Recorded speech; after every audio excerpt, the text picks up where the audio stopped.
you say Seattle, for many people that conjures up the notion of Starbucks, Amazon, and Microsoft. But we're on location in this edition of Top of Mind, finding out what the startup scene is here in Seattle. I'm Thom Ruhe, and this is Top of Mind.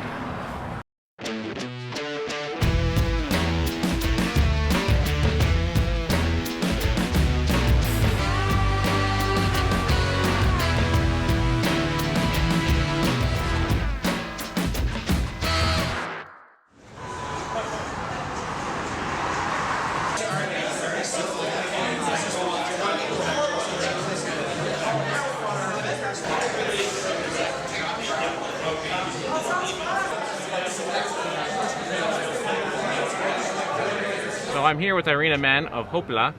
Irina, thank you so much for joining us today on Top of Mind to share your story with us. Of course, thank you so much for having me. What's Hopela? So Hopela is an easy giving platform that helps generous individuals anywhere to give whenever they feel inspired and keep track of their charitable giving. So we spoke earlier, and you and I had this similar problem, right? we do these donations and we forget about them come tax time, Right. You know, and the mechanics around that. So what does Hopela do to help people like you and I that are really bad about remembering those things? Yeah, we keep track of all of your charitable receipts at the end of the year, or at any time you log into Hopela. You always have your charitable giving history, which is a simple report you can download, or down the road we're planning integrations with some tax accounting software. You can press a button and there you go. What we're trying to do is remove the barriers to giving. As a giver, we believe that there should be nothing on your way preventing you from giving, from making that decision. When you feel inspired to give, when that experience is in your heart, all we want you to do is pull out your mobile phone, press a button, and give. Is that a West Coast or an East Coast accent I detect? That's actually a Ukrainian accent. Well, and I obviously I'm saying that tongue in cheek, Right. but the reason I bring that up, especially for the viewers of Top of Mind, is, you know, it's foundation research that we do does very clearly show that immigrants here in the United States are much more likely to be entrepreneurial in their activities.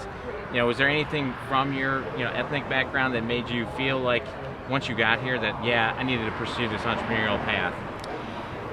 Yeah, I don't know if it's ethnic background. I think it's just the opportunity to do it. I think what inspired me, and the fact that you can do it here. We're so used to being contained and put in a box, so to speak. And here you have an opportunity to come out of your box, right? There are a lot of people who are helping you. I know there are a lot of people here in Seattle who are helping us. We have a great entrepreneurial community. So that was exciting. But I think I was always an entrepreneur. I just didn't know that. And it's like a seed. You put it in a fertile ground, it starts growing. We just need a little bit of water.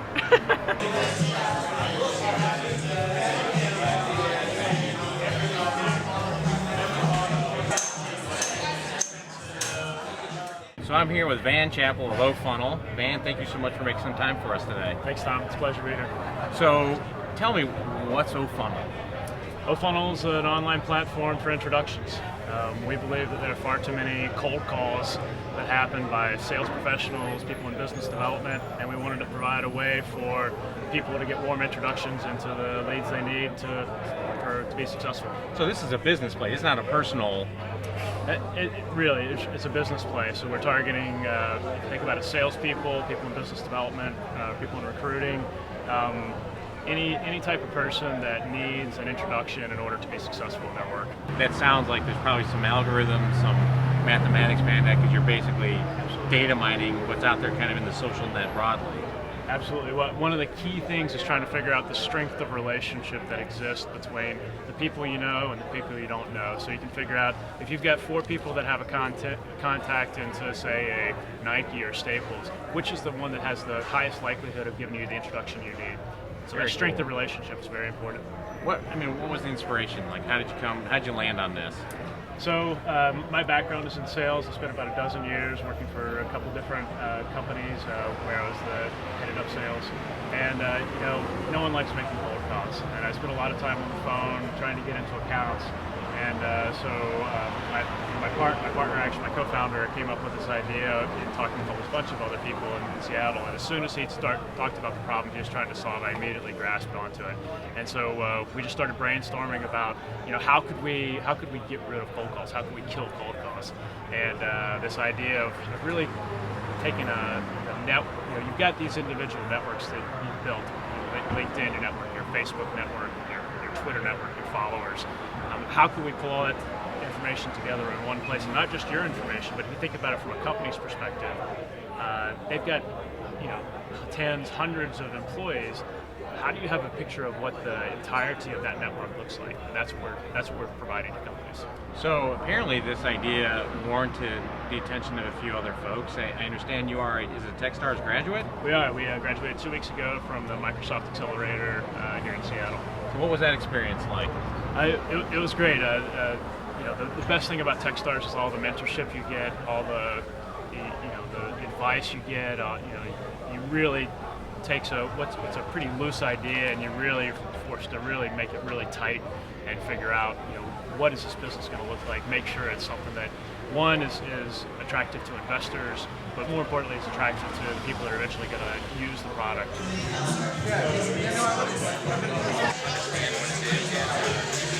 So I'm here with David Busby, a local icon in the entrepreneurial world here in Seattle. David, thank you so much for joining us on Top of Mind today. I thought I'd start with you on some stuff that we talked about earlier. I'd mentioned you had given a most succinct summary of a lean startup experience that I've ever heard. I was hoping you could share that with the viewers at Top of Mind.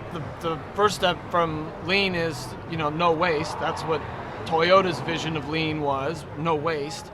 And so to prevent waste, you do cheap experiments, very cheap experiments, before you write any code, before you spend any money on branding or marketing or whatever traditional, entrepreneur ideas from the 90s that folks used to try to go Throw with. a lot of money at something. Yeah, get big fast is interesting, but it takes a lot of capital to do that, and capital is a scarce resource.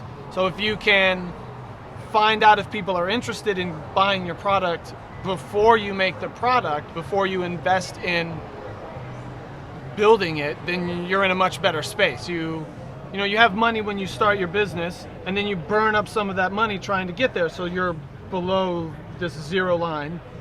Well, you don't want to go too far below there, because when you're in the bottom of a pit, it's hard to dig up or something like that. How might you do that? Like, you had some very specific examples, like how do I experiment? How do I put that out there? All the time our entrepreneurs at this group are coming up with incredibly clever ideas, but how do you know if somebody's going to give you money for that idea? And instead of $10,000 on a prototype, or even $5,000 on a prototype, you can do $300. You can a launch rock or any of those other launch landing pages, or you can even post it on a WordPress or Blogger or whatever.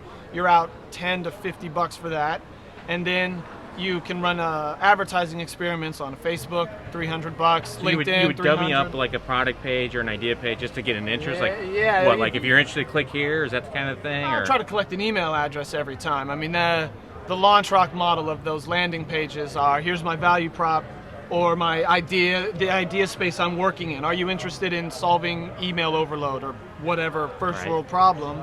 And give me your email if you're interested. And if you have advertising on Facebook and on LinkedIn and on Google, and you have 300 on each of those, and you're reaching more than 100,000 people, and they visit this landing page, and you're not getting emails, nobody cares about your product.